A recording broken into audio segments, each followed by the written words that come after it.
65세 이상이 전체 인구의 7% 이상이면 그 나라, 그 사회를 고령화 사회다, 이렇게 보통 말합니다. 또 14% 이상이면은 고령 사회다. 그리고 21% 이상이 되면은 초고령화 사회라고 이렇게 보통들 규정을 한다고 그래요. 우리나라가 어떤 사회겠습니까?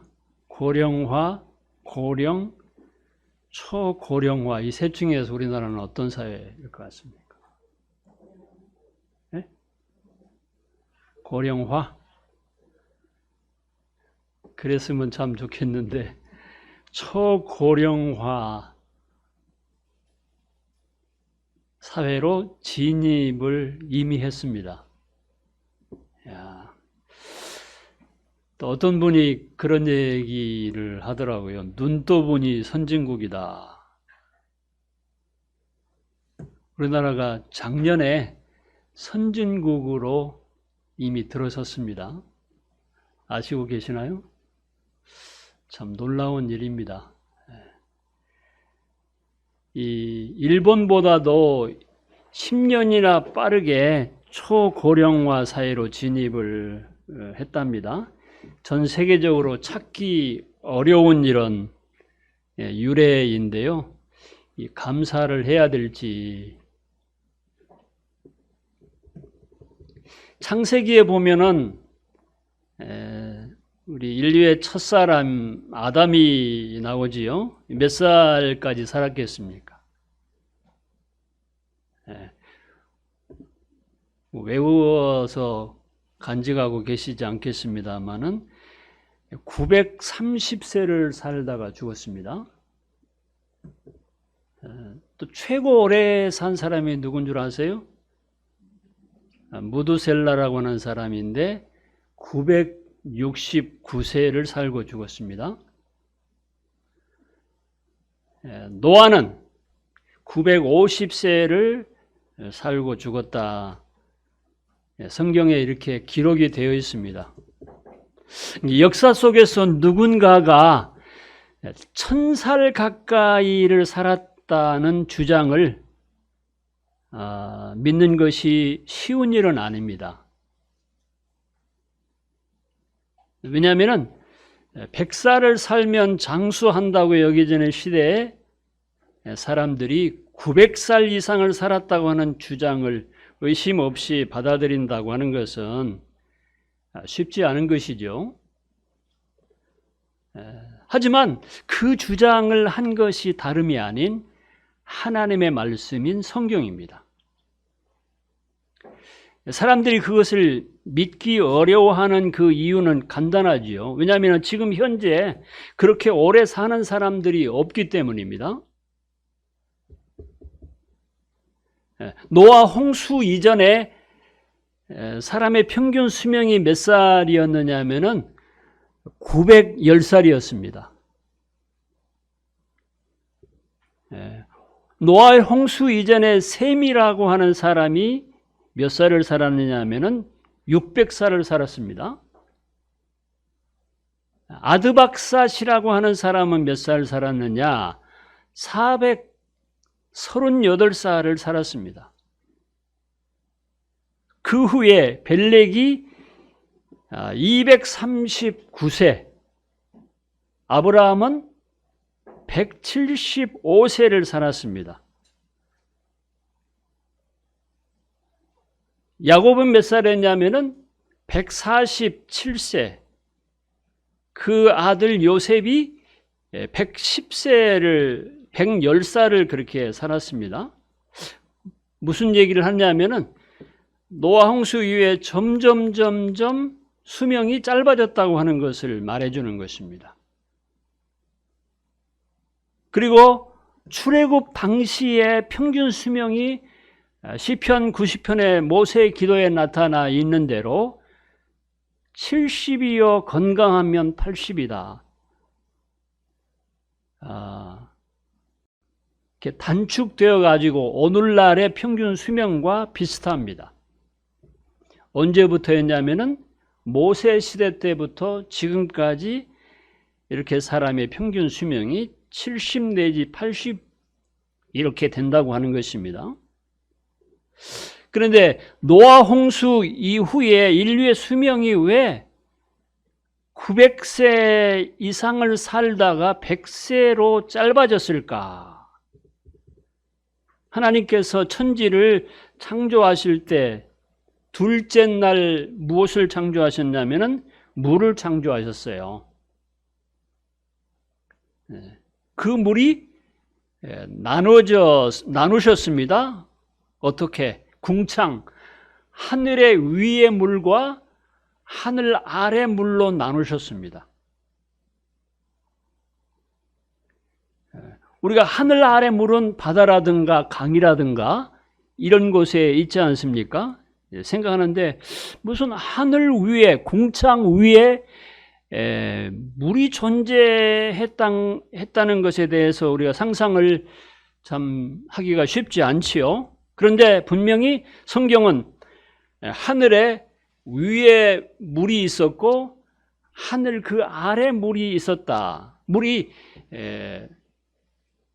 두 군데로 하나님께서 나누게 하셨다고, 나누어 존재하게 했다고 말씀하십니다.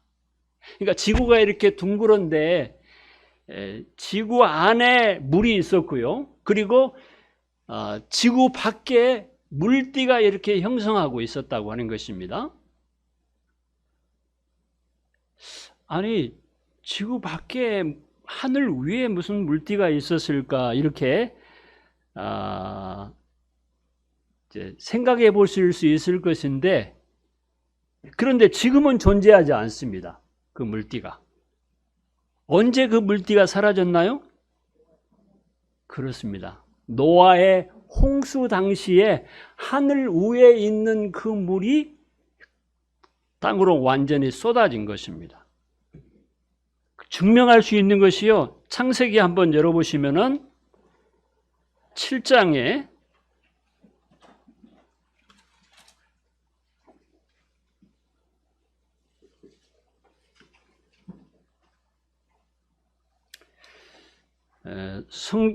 성경을 읽을 때 의아하게 생각하는 이런 부분들이 이렇게 물론 믿지만은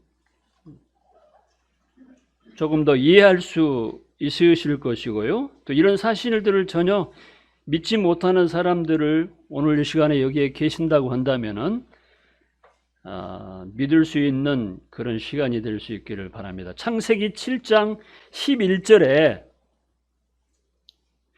자, 노아가 600세 되던 해 둘째 달 그달 곧 그달 11의 날이라 그날에 큰 기품의 샘들이 터지며 그랬습니다.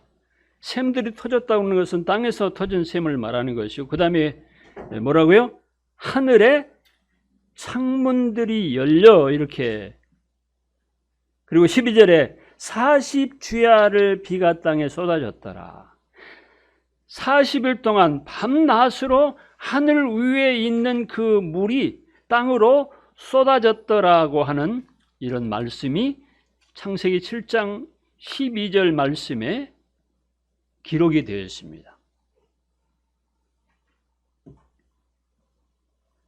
그러면은 우리 생각할 때 아니 하늘 위에 있는 그 물들이 땅으로 40일 주야를 쏟아졌다고 한다면은 그 물들이 다 어디로 갔을까? 아라랏산과 같은 한 2000m 이상 되는 이런 높은 산들을 제외하고는 다 잠겼는데 그 많은 물들이 어디로 갔을까? 그 전에 노아 홍수 이전에 남극과 북극이 있어서 얼음이 있었을까요? 얼음덩어들이 없었죠. 비가 오지 않았습니다. 그 이전에는. 노아의 홍수 이전에는 사람들이 비를 볼 수가 없어요. 경험하지를 못했습니다. 비가 오지 않아도 그 수분에 의해서 식물들이 잘 자라고 사람이 사는데 아무런 문제가 없었습니다.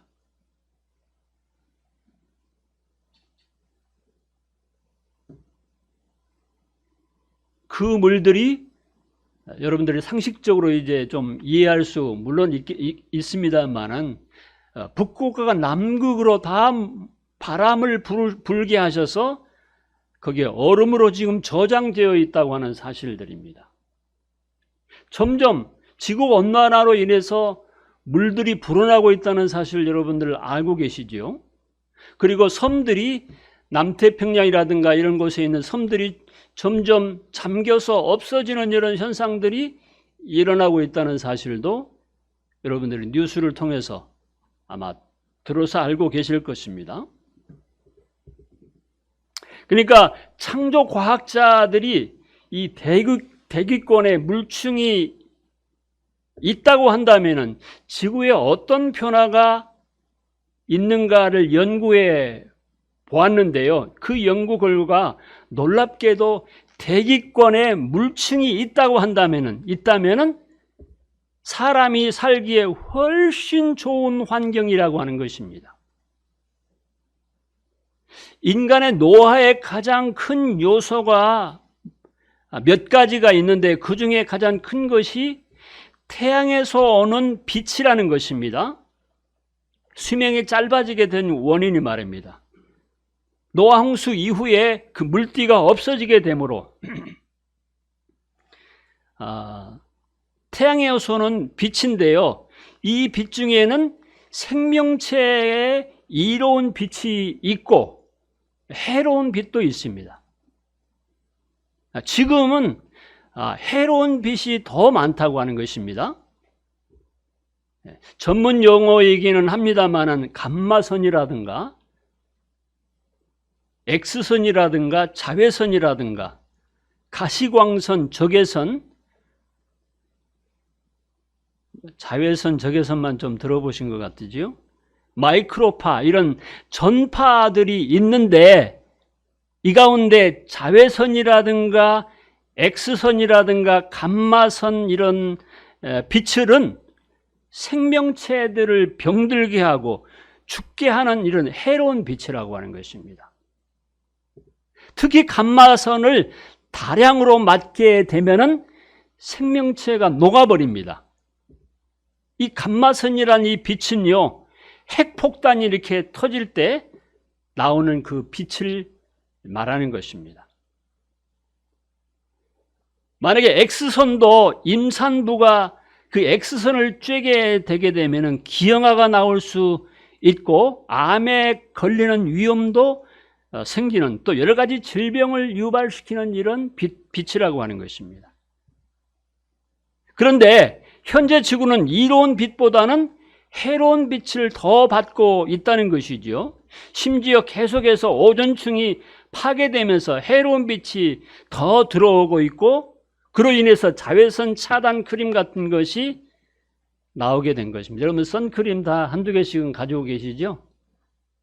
피부에 노화를 좀 방지해 보려고 하는 그런 선크림, 자외선 차단 이런 크림들을 오늘날 연구해서 이렇게 사람들이 사용하고 있다고 하는 것입니다.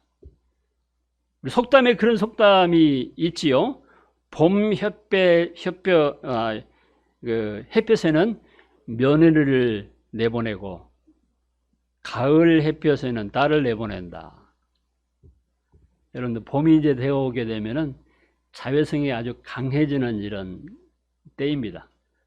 가능하면은 선크림들 좀 바르시고 햇볕을 좀 덜 쬐는 것이 건강에 좋을 것입니다. 단지 우리들이 피부를 그을리지 않게 하기 위해서 그런 크림을 바르는 게 아니고 실질적으로 그것이 몸에 해롭기 때문에 가능하면은 그런 햇빛을 많이 받지 않으려고 하는, 물론 전혀 받지 않는 것은 몸에 오히려 해롭습니다만은, 또 하나 과학자들은 인간이 긴 수명을 누릴 수 있었던 요소로서 지구에 자기장을 말합니다.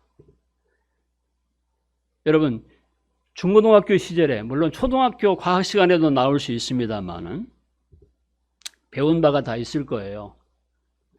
우리가 살고 있는 지구는 큰 자석과 같은 것이다. 기억나시나요? 이 지구에는 거대한 자기장이 형성되어 있는데 이 자기장이 태양으로부터 지구를 보호해주는 강력한 보호막 역할을 하고 있다고 하는 것입니다. 그래서 태양에서는요, 마치 핵융합이 일어나면서 엄청난 파괴력을 가진 살인 광선이 폭풍처럼 뿜어져 나오고 있습니다. 그런데 이 자기장이 태양풍을 막아주어서 지구에 살고 있는 생명체들이 보호를 받고 있다는 것입니다. 하나님의 섭리가 참 놀랍습니다. 그런데 이 자기장이 시간이 지나갈수록 계속해서 약해지고 있다는 것이죠. 이 자기장의 세기를 계속해서 측정해 본 연구하는 이런 학자들에 의하면은 1400년마다 절반씩 줄어들고 있다는 것입니다. 지금부터 1400년 전에는 지금보다도 2배가 더 컸고요. 2800년 전에는 4배, 4200년 전에는 8배, 5600년 전에는 아담 시대에는 지금보다도 16배가 더 강했기 때문에 지구를 더 강력하게 보호하고 있었다는 것입니다. 하늘 위에 있는 그 물띠, 그리고 아주 강력했던 그 자기장에 의해서 보호된 것으로 인해서 사람의 수명이 그렇게 900살 이상을 살 수가 있었다는 것입니다.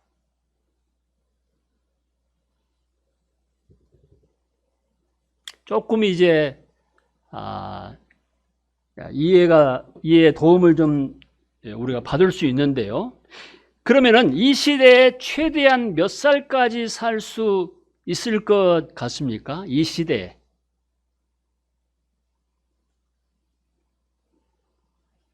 과학 전문 인터넷 신문인 더 사이언스 타임스에 인간의 최대 수명은 오늘날에 있어서 120살이다 이렇게 규정을 했습니다. 아무리 오래 산다 할지라도 120살을 넘기기가 어려울 것이라고 하는 것입니다. 근간에 의학 박사들에 의해서 연구 발표된 이 사실도요, 사실은 우리 성경에 이미 기록이 되어 있었습니다. 창세기 6장을 한번 열어보시죠.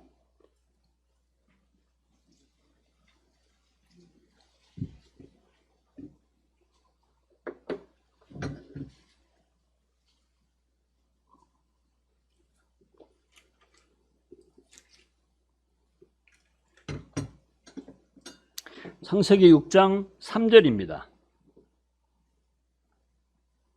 여호와께로 이르시되 나의 영이 영원히 사람과 함께하지 아니하리니 이는 그들의 육신이 됨이라.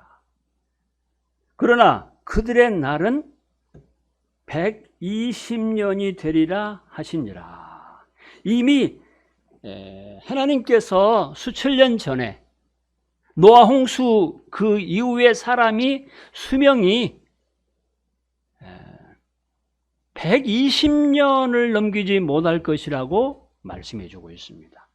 물론 약간의 차이는 있을 수 있습니다만은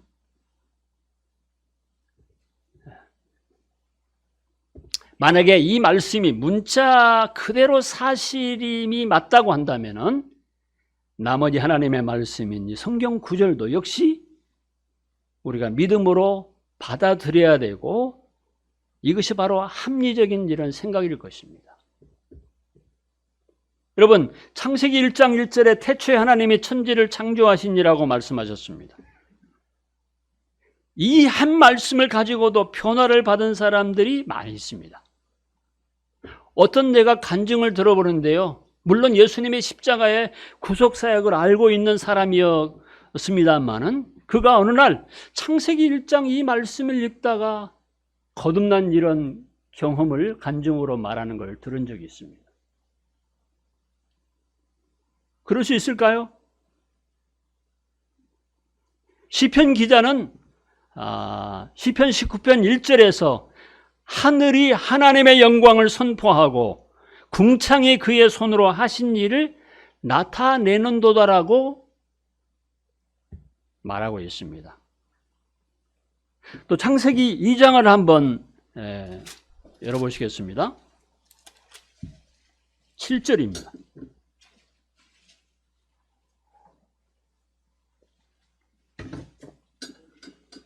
창세기 2장 7절.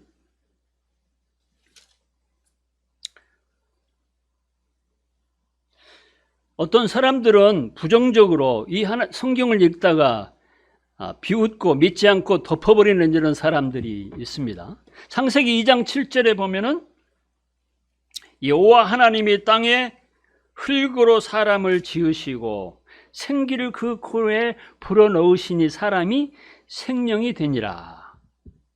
흥미로운 이런 구절입니다. 과학자들이 이 성경 구절을 보고서 사람의 몸이 어떤 원소로 이루어졌는지 광물질 분석을 통해서 확인해 보았습니다. 19세기 초에 인체를 구성하는 광물질을 화학적으로 분석해 본 결과 인체는 사람의 몸은 흙과 같은 물질이라는 사실이 밝혀졌습니다. 사람의 몸에서요, 몸에 안에 지방이 있는데, 물론 조금 많은 사람이 있고 좀 적은 사람이 있을 수 있겠습니다. 근데 그 사람의 몸에 지방이 어느 정도나 있느냐 그러면은 비누를 7개에서 한 10개 정도를 만들 수 있는 지방이 있습니다.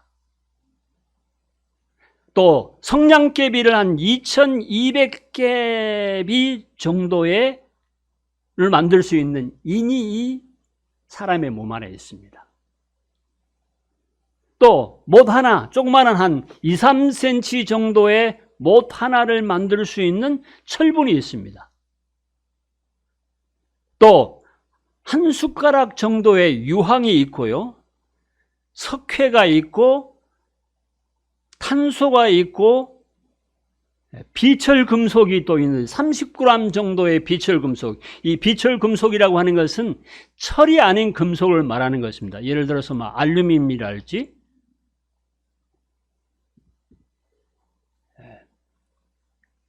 약 30kg 정도의 무게의 이 체중을 가진 사람을 광물질로 이렇게 따져보게 되면은 얼마 정도의 값이 나갈 것 같습니까? 70kg 정도 사람. 이 몸을 이렇게 광물질로 따져본다고 한다면은요, 2,000원 내지 3,000원 정도의 가치가 있습니다.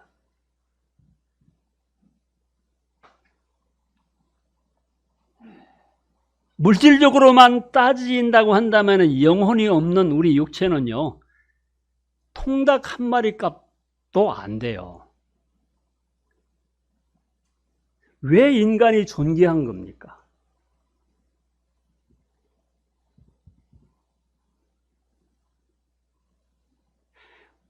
반면에 사람의 이런, 물론 살아있는 이런 생명 있는 몸을 만들 수가 없겠습니다만, 만약에 어떤 비용을 지불하고 이런 몸을 만든다고 한다면요, 얼마나 한 돈이 필요하겠느냐를 좀 대략 추정을 해봤는데 6,000조 달러의 돈이 필요하다고 합니다. 우리나라 돈으로는요, 계산이 안 돼요. 그런데 놀라운 것은 흙에도 동일한 성분이 들어있다는 것입니다. 흙의 성분과 인체의 구성 요소를 과학적으로 분석해 보니까 신기할 정도로 같더라는 것이 입증이 된 것입니다. 그래서 성경은요, 줄줄이 창세기부터 계속해서 말씀하시고 있는 것이 뭐냐면은 사람의 몸은 진토, 티끌, 혹은 먼지, 흙으로 만들어졌다고 계속 말씀해 주고 있습니다.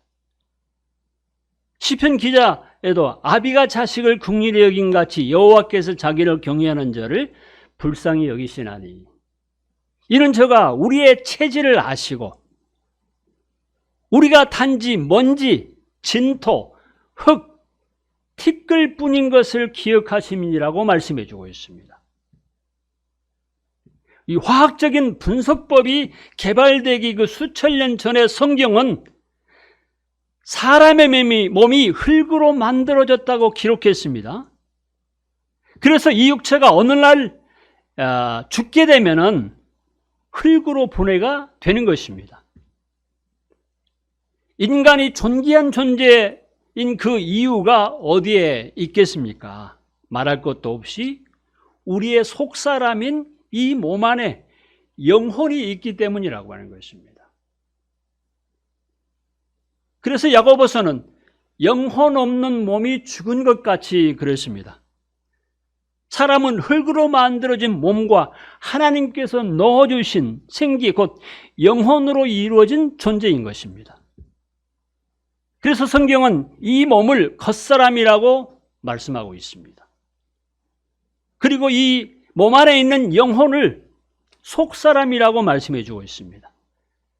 사람이 살아있다는 것은 몸 안에 영혼이 머물러 있는 이런 상태를 말하는 것입니다.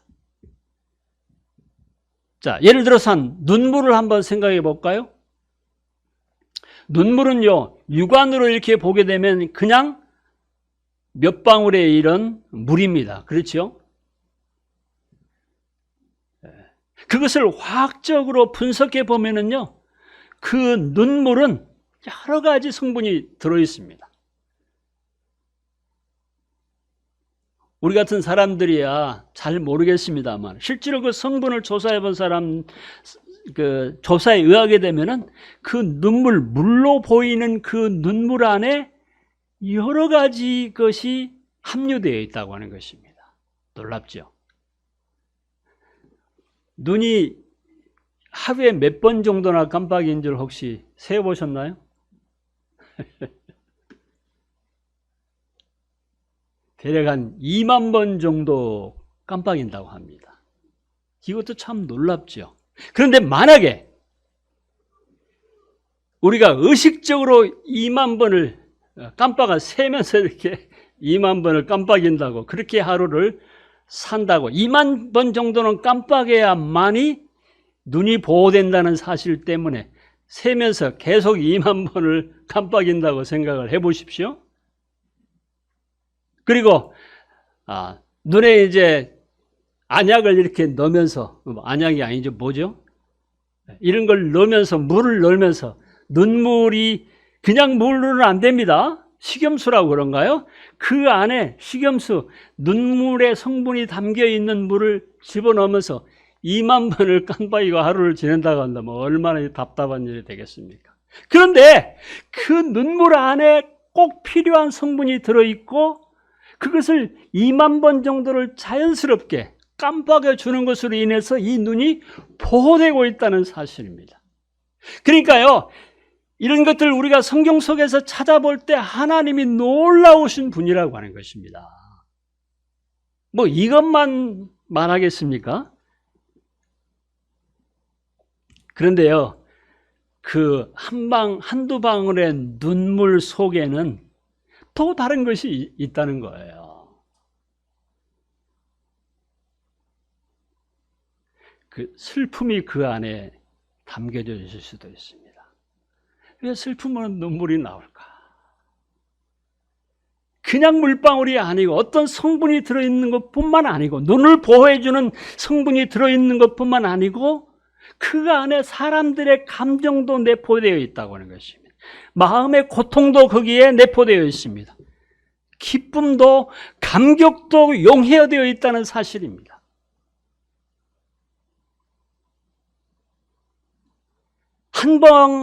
한두 방울의 눈물 속에 영혼의 세계가 관여하고 있고 마음의 작용이 관여하고 있다는 사실, 이 얼마나 놀라운 사실입니까?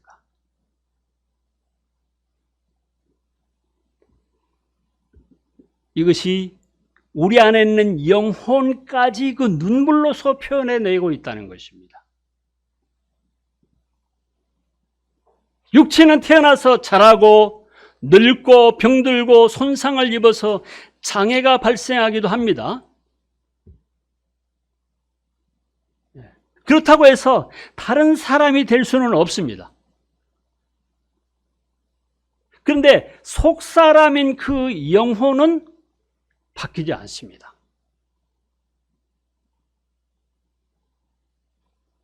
몸은 이렇게 어떤 수술을 하든지 이렇게 해서 달리 다른 사람을 만들 수 있습니다만은 속사람인 영혼은 바꿀 수가 없어요.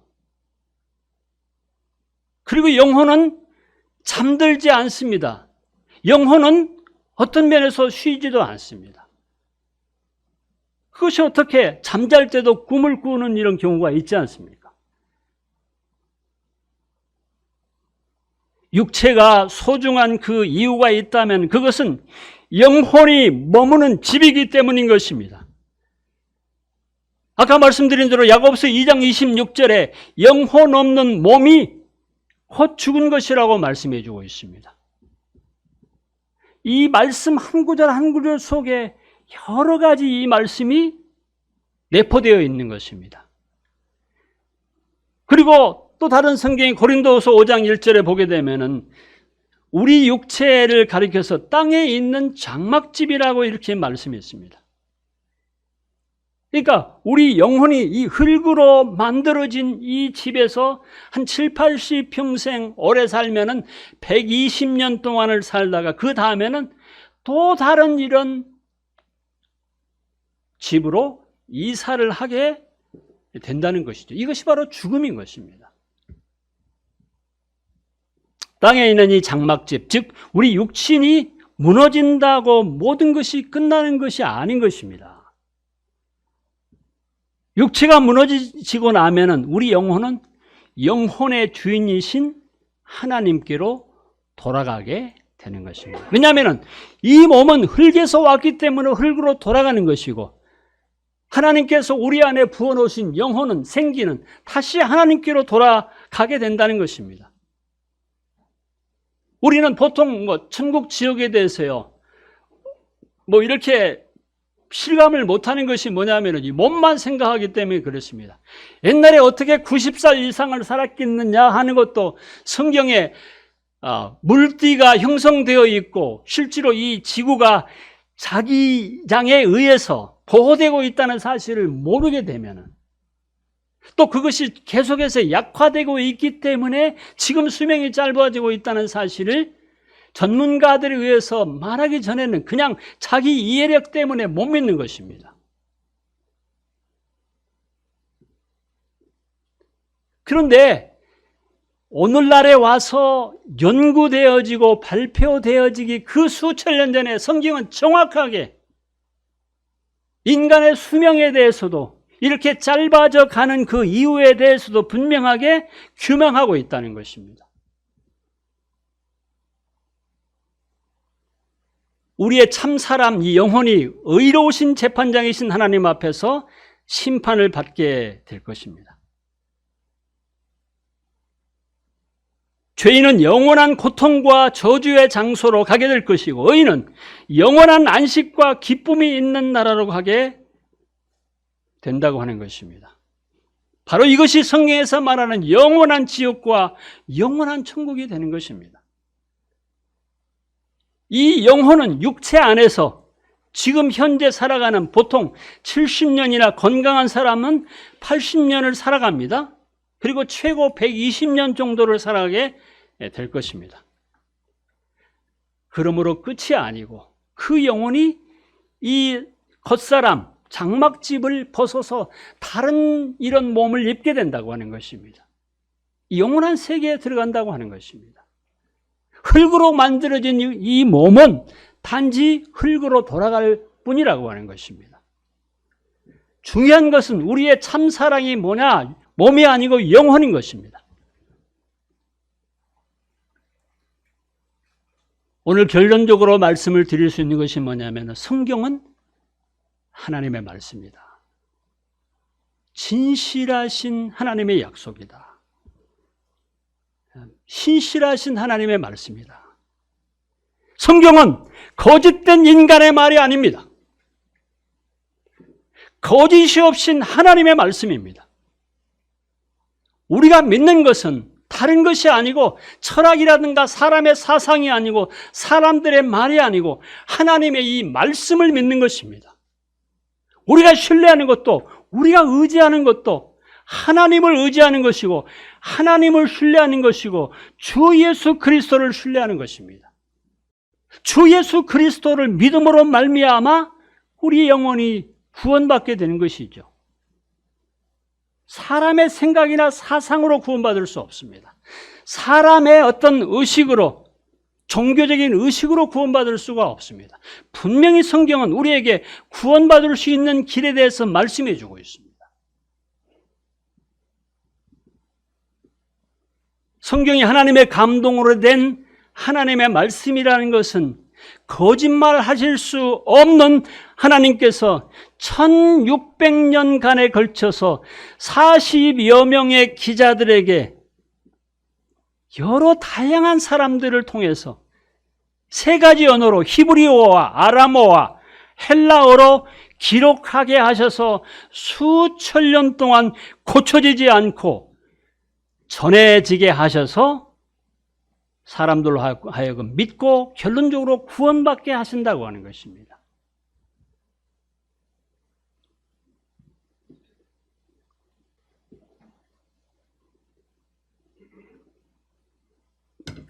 한 목동이 양을 치다가 잃어버린 양을 찾는 과정에서 BC 1세기경에 구약의 사해사본을 발견했습니다.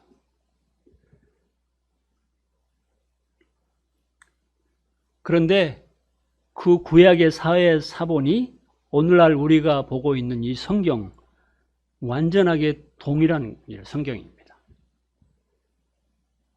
시편 33편 4절에 여호와의 말씀은 정직하고 그가 행하시는 일은 다 진실하도다 말씀하고 있습니다. 미개하고 작은 섬나라였던 영국에 참되신 하나님의 말씀인 성경의 복음이 들어가면서부터 그리고 그들이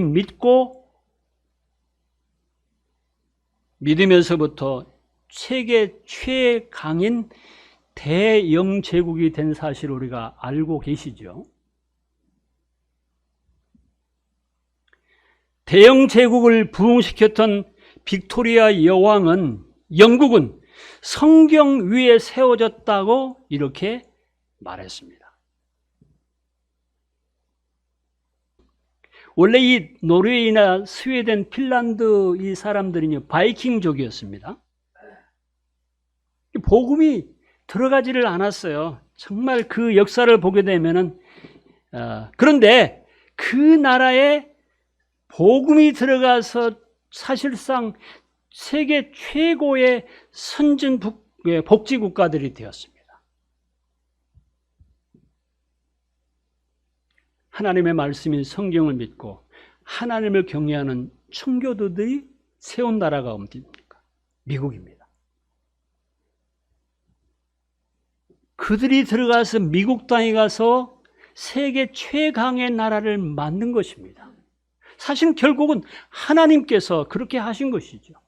하나님을 경외하고 하나님의 말씀을 받아들이고 믿음으로 사는 이런 국가와 민족이 이렇게 하나님의 은혜를 입은 것입니다.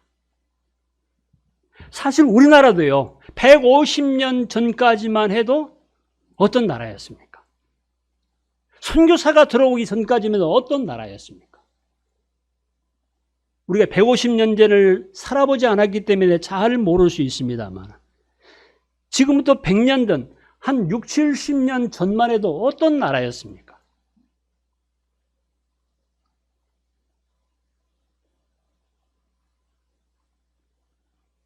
혹시 우리가 절에 갈 일은 없겠습니다만은 절에 가면은요 대웅전이 가운데가 있잖아요. 이렇게 대웅전 위에 어느 절에나 가보면 대회는 삼신각이라고 하는 그런 건물이 하나씩 있습니다.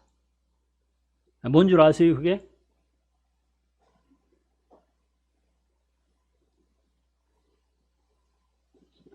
이 나라가 불교가 들어오기 이전에 이 나라에서 토속 종교를, 샤머니즘,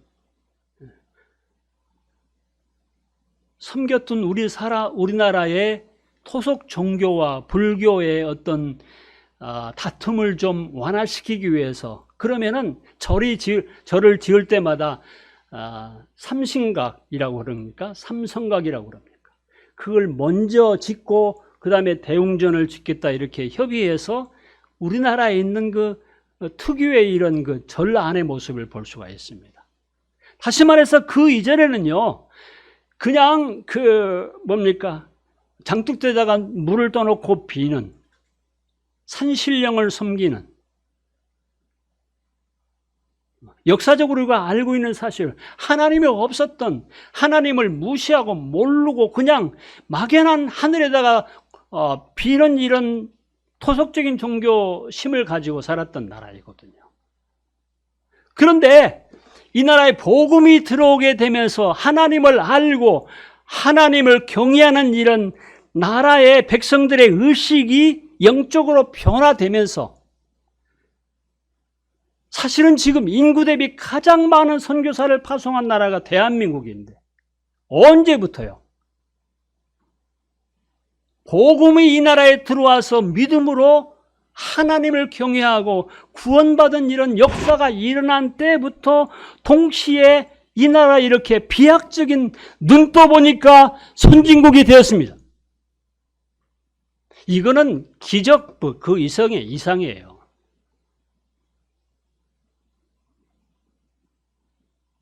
혹시 이렇게 생각할지 모릅니다. 아이고, 120년까지 살아서 뭐할 거. 이게 장수했다고 하는 것은요, 오래 사는 것만 문제가 아니에요. 오래 산다고 해서 복이 아니고, 실질적으로 장수라는 그 개념 안에는 건강이 포함되어 있는 것입니다. 왜 죽습니까? 사고가 아니고 뭐 때문에요? 병 때문에, 건강하지 못하기 때문에 죽는 거 아니겠어요? 그러면 장수한다고 하는 것은 결론이 뭐냐면은 건강이 거기에 내포되어 있는 것입니다. 건강해서 120년을 살면은 그게 복이죠.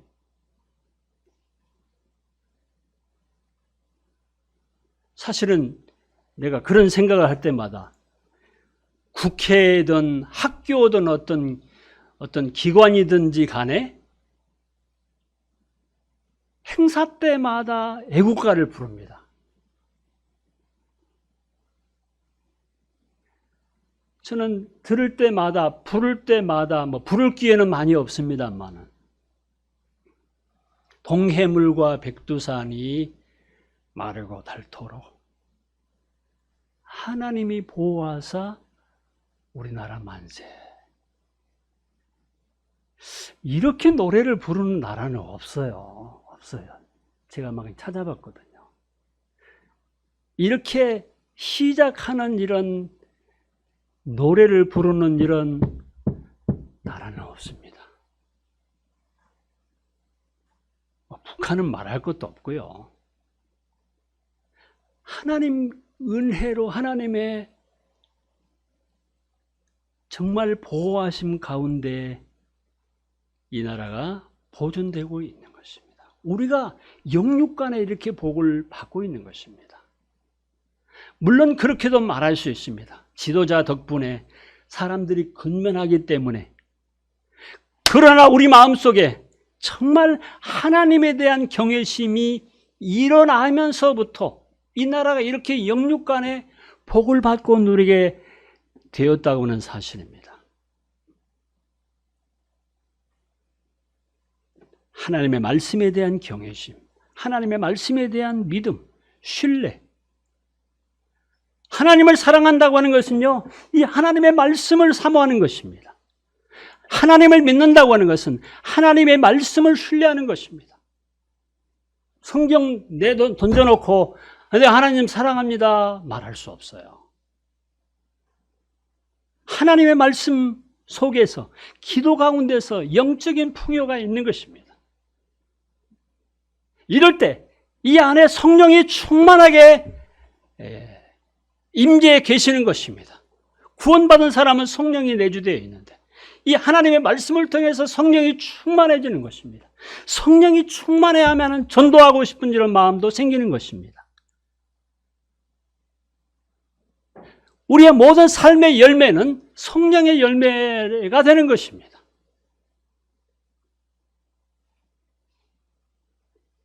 오늘 시간에 혹시 성경을 이제 창세기부터 쭉 읽어 내려가시는 과정 속에서 야, 이거는 믿을 수 없는 거다. 출애굽기 계속적으로 나와 있는 말씀 속에 이해가 안 되는 말씀들이 한두 가지 말씀이 아니죠.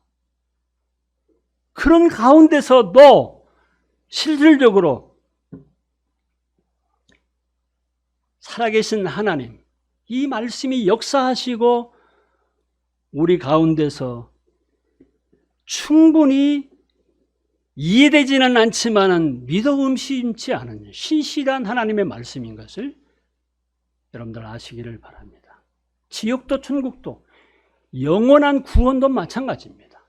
오늘 제가 왜 이 말씀을 드리냐면 성경은 하나님의 말씀이라고, 믿을 만한 신실한 진리의 말씀이라고 하는 것, 사실 믿고 구원받은 것은요, 받는 것은 그렇게 어려운 일이 아닙니다. 왜냐하면 이 말씀이 믿어지느냐가 문제인 것이죠. 이 말씀이 신뢰가 되느냐가 문제인 것입니다. 예수님 믿고 구원받는 것 별로 어려운 일은 아니에요. 왜냐하면 이 믿음이 쉽게 가지 않는다는 것이 이제 문제가 되는 것입니다. 기도하겠습니다. 은혜로우신 아버지 감사합니다. 저희들에게 이 하나님의 말씀인 성경을 통해서 모든 진리의 말씀을 가르쳐 주시고 깨닫게 주시고 믿음으로 화답게 주시고 하나님을 경외하는 마음, 믿고 구원받을 수 있는 은혜를 허락해 주셔서 감사합니다. 주의 말씀을 사모함으로 하나님을 사랑할 수 있도록 해주시고 주의 말씀을 경외함으로 하나님을 경외하는 이런 심령들이 우리 안에 세워지게 도와주시기를 간절히 원합니다. 은혜 말씀께 부탁드리고 예수님 이름으로 감사기도 드렸습니다. 아멘.